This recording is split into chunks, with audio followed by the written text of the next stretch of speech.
Hi there, folks. Time for another roundup of the week's picks from Sean'sPickOfTheDay.com. This week's theme was Sci-Fi Adventure Week, and it was in part inspired by my great enjoyment of The Expanse. I've been watching that on Hulu. Was it Hulu? No, actually, I've been watching that on Amazon. And I just finished the second season. I'm really looking forward to a chance to see the third season when that finally makes itself available.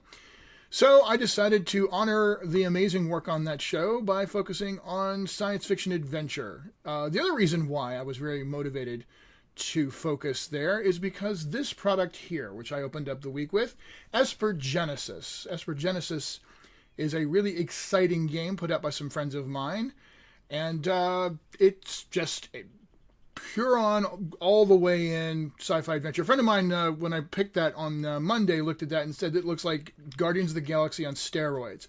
And one of the other things that's notable is it's fully 5e compatible. But these guys went all in to make it a really exciting transition or a translation for 5e gaming while still maintaining extensive sci-fi flavor. I'm just going to share a couple of other people's comments in review of this. This is not a game that wants to be the property of your choice. It's a game that embraces sci-fi's adventurous side. It is sci-fi with room for excitement and wonder, and 5e provides an excellent match for this, since EG's relationship to sci-fi is much like 5e's relationship to fantasy. It is part of the landscape, but the first priority is to play a game. This is from Ron Donahue of Evil Hat Productions. Cam Banks, a well-known RPG designer, says Esper Genesis takes a proven system we all know and maps it onto an exciting new science fiction setting. These folks have really drilled down into 5th edition rules and popular cinematic sci-fi and made it all work together. I'm just going to share a little bit of the sales text with you. The Esper Genesis role-playing game is a powerhouse of awesome sci-fi adventure. The core manual is the first of 3 rulebooks containing character creation rules, new sci-fi races, character classes, backgrounds, skills, gear, rules for planetary exploration, high-tech weapon combat, starship combat, Esper powers, and so much more. 5e compatibility. Esper Genesis is designed with an infinite universe in mind, powered by the 5th edition rules of the world's greatest role-playing game. If you've played any 5e games, you already know how to play Esper Genesis. Though the system is easily integrated in any 5e setting, it is also a standalone product. You do not need the D&D rulebooks or any other 5e products in order to play. This is an exciting product. It's also important to note this is really highly rated. This is, guys, the sales on it are great, and people have left all kinds of amazing compliments and comments about this book. So, if anybody out there is interested in running an Esper Genesis game, I'd like to play.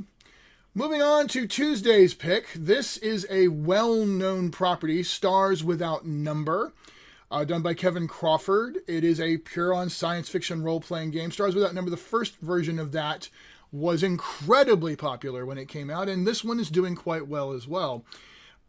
This is more OSR. This does not get into 5e. This goes back to the OSR, old system rules, if you will, original system rules, old school revolution, however you want to interpret the phrase OSR. But this one really gets down into the classic original style game, but they broke that stuff down and rebuilt it for pretty intensive and extensive science fiction gaming.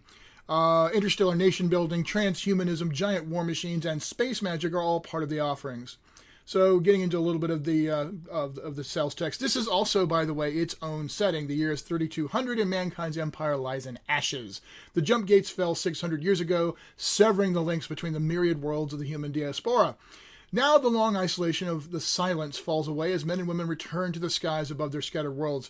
Will you be among them once more? It's pretty cool opening stuff there. I like it. So they promise backwards compatibility with this revised edition. It's still all the stuff you bought for Stars Without Number before should still be useful. They do get into expanded character creation. They refine psionics, improve starship combat, and so on and so forth. So if you're an OSR person looking for a really structured, well kind of game, I think this one's going to make you happy. On Wednesday, we went to Uncharted Worlds, a space opera role-playing game by Sean Gomes. Or is it Gomes or Gomez? I assume it's Gomes. My apologies if I got that wrong. This one is very interesting. It's powered by the apocalypse. Now, you guys know, if you've been following along for a while, I'm not a big powered by the apocalypse kind of guy. But I also admit that's probably just because I haven't had the right experience yet. This one looks interesting. I if someone ran it, I'd give it a shot. This one mixes 1 part Serenity/Firefly, 1 part Star Trek, 1 part Star Wars, with 3 parts narrative-driven science fiction. For the Apocalypse World Engine fans out there, I expect this is a no-brainer. And, of course, it also has gotten lots of great reviews and has done pretty well in the sales. There's also an Uncharted Worlds Far Beyond Humanity, which is an expansion to this product. This one, if you look at it, it's got there's a space opera, but there looks like there's a little bit of cyberpunk mixed in there, too. If nothing else, just the feel of it. Because it talks about here, just a little bit of the sales text. It's a space opera of discovery and adventure, which explores a universe full of deadly beauty, hostile frontiers, rapacious organizations, and crippling debt. Now I'm going to say that one right there doesn't necessarily inspire me personally with the greatest excitement, just because, debt-based games, I know that can be a great motivator, but it's a little too real maybe? I don't know. Moving on to Thursday. Of course, we had to talk about Star Trek. This particular product I picked is the collection. It is a bundle to start with, but it is also a gateway to get future products that are coming. And when it comes to pure science fiction adventure, no name stands out more than Star Trek, and Modiphius has crafted what many feel is the single greatest presentation of that setting for gaming ever, Star Trek Adventures. This collection contains everything they've published so far, and also signs you up for everything yet to come. So if you're a give me everything for a decent price kind of collector, here you go. In this pick, if you go to the site, seanspickoftheday.com, you hit on the link, you'll also find a link just for the core book.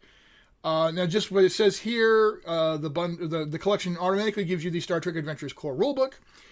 It gives you These Are the Voyages, Volume 1 mission book. It gives you Command Division Supplement and Beta Quadrant source book.